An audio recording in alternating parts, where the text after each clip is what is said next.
Police સ્ટેશનની નજીક આટલો ખરાબ બનાવ બનતો હોય કે જેને ભયને પાડીને ચક્કા છરા નાખતા હોય, અડાર ઘા પાડતા હોય, તો પછી કાલે અમારું શું? અત્યારે અમારો પાલનહાર જ અમારો ભય હતો. અહીંયા જિસકી લાઠી ઉસકી ભેંસ જેવું છે, મારે એની તલવાર. કોઈ કાયદાનું પાલન થતું નથી, થયું નથી. આ લોકોને વિશ્વાસે નથી. ખાલી સર્કસ પોલીસે કાઢ્યું. પોલીસ જ પોતે જ ફૂટલી છે. પોલીસની નજીક જ આટલું ક્રાઇમ થયું તો એ પોલીસ નહીં જોઈ શકતી. તો પછી વાત ક્યારે? અમને બીજું કશું ને, એને સજા આપો, અને એને સજા ના આપો તો અમને સોંપી દો. ન્યાયની અપેક્ષા તમારી છે, એટલે કયા પ્રકારનો ન્યાય જોઈએ? કયા પ્રકારનો ન્યાય જોઈએ? એટલે અમારો ભાઈ ગયો છે એવી રીતે એમનો જવો જોઈએ. કાયદો માન્યો છે ને એવી ગરબી તોડો આ લોકોના તો. આરોપીઓને પકડી લેવામાં આવ્યા છે. બેન આવી રીતે ઘણીવાર એમને પકડી લેવામાં આવ્યા, સેન્ટ્રલ જેલમાં લઈ જવામાં આવ્યા, પછી એ લોકો છૂટી જાય છે. સરકારે બંગડી પહેરી છે, અમે એનો વિરોધ કરી દઈએ, અમે છોકરાને કાર્યવાહી કરી દીધી. સરકાર કોઈ કરે નહીં, પોલીસ કોઈ કરવા વાળી નથી. રબારીસી નહીં માય કાંગલા, એકના હાથી બે થશે તો એ દિવસે પછી તમે કોઈ કાયદાકીય કાર્યવાહી કરતા નહીં.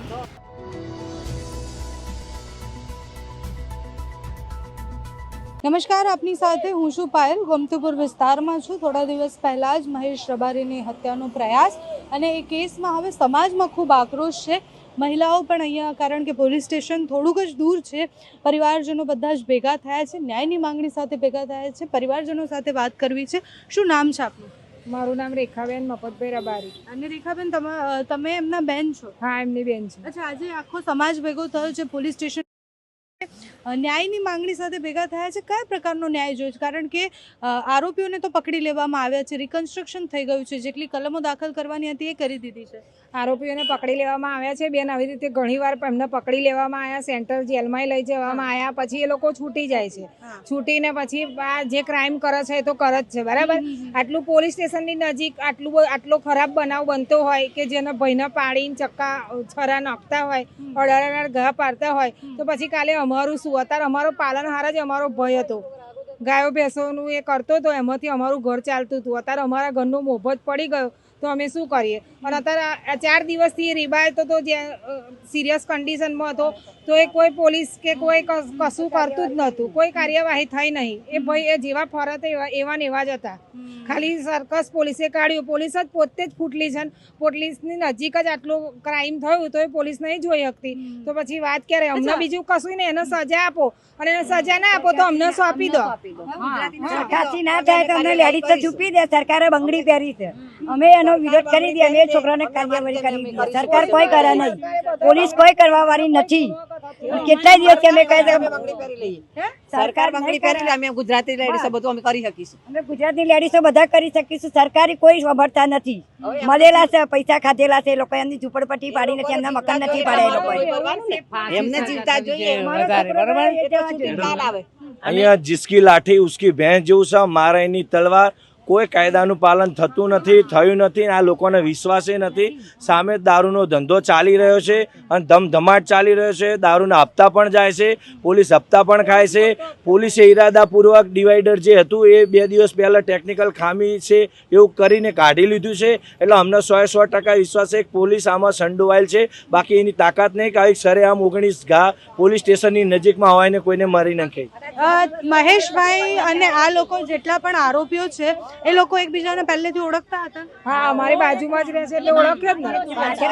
એમના શું પોલીસ કરી શકતી નથી. પડોશી હતા એમના. અચ્છા, અને બબાલ ક્યાંથી શરૂ થઈ?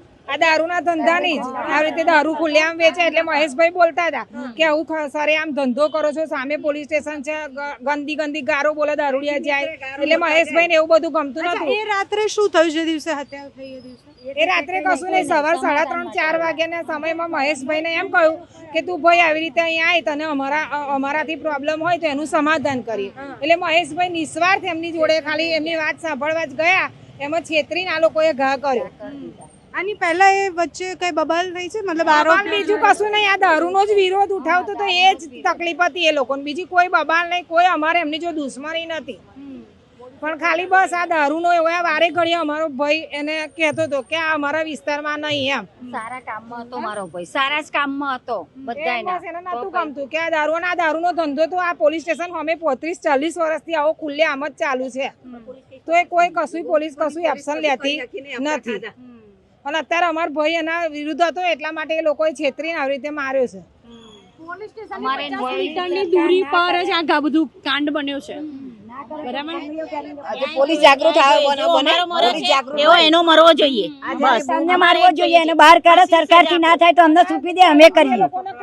અમારો છોકરો મરે ને એવા એ લોકો મરવા જોઈએ. પોલીસ પાસે હું વાત કરીને આવી, પોલીસનું એવું કહેવું છે કે મહેશભાઈ પર પણ આની પહેલા ઘણા બધા આરોપો કઈ લાગ્યા નથી થયા આરોપો ગલત છે, પોલીસ ગલત છે, કોઈ નથી થયું. પોલીસે લાંચ ખાધી છે આ લોકોની.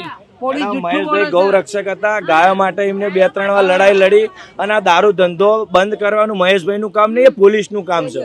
એ તો સારું કાર્ય કરતા હતા, પણ એ દારૂનો ધંધો બંધ થવાથી પોલીસના હપ્તા બંધ થતા હતા.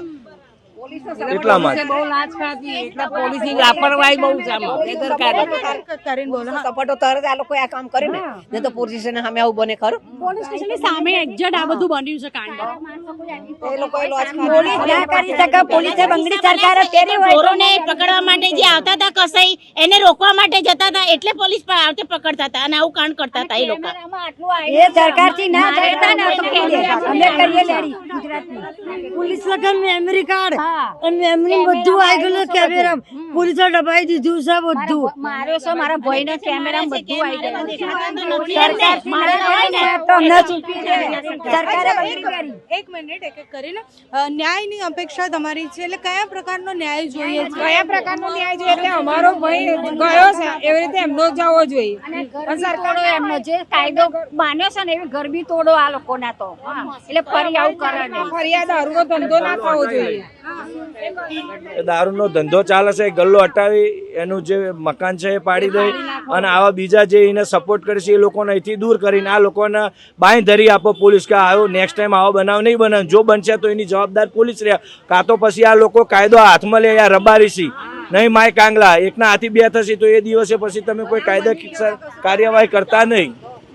ઓકે, જે પરિવારની માંગણી છે, પરિવારની માંગણી એટલી છે કે અમને ન્યાય મળવો જોઈએ. ન્યાય એટલે કયા પ્રકારનો ન્યાય કે એ જે આરોપીઓ છે એમના ઘર તોડી દેવામાં આવે, જે દારૂ છે એ દારૂ અહીંયા વેચાય છે બંધ કરી દેવામાં આવે. પોલીસનું વર્ઝન જે આરોપીને પકડ્યા પછી આરોપીએ જે કહ્યું છે એમાં અને પરિવાર કહી રહ્યા છે એમાં બહુ જ બધી તફાવતો છે. હવે અસલીમાં ખરેખર શું થયું એ રાત્રે એ પોલીસ પાસે વધારે જાણકારી હશે, કારણ કે એમની પાસે સીસીટીવી અને બધું જ છે. અત્યારે આ કેસમાં રબારી સમાજ રસ્તા પર આવી અને લડી લેવાના મૂડમાં છે. જો ન્યાય નહીં મળે તો એમને રોકવા અઘરા થઈ જશે.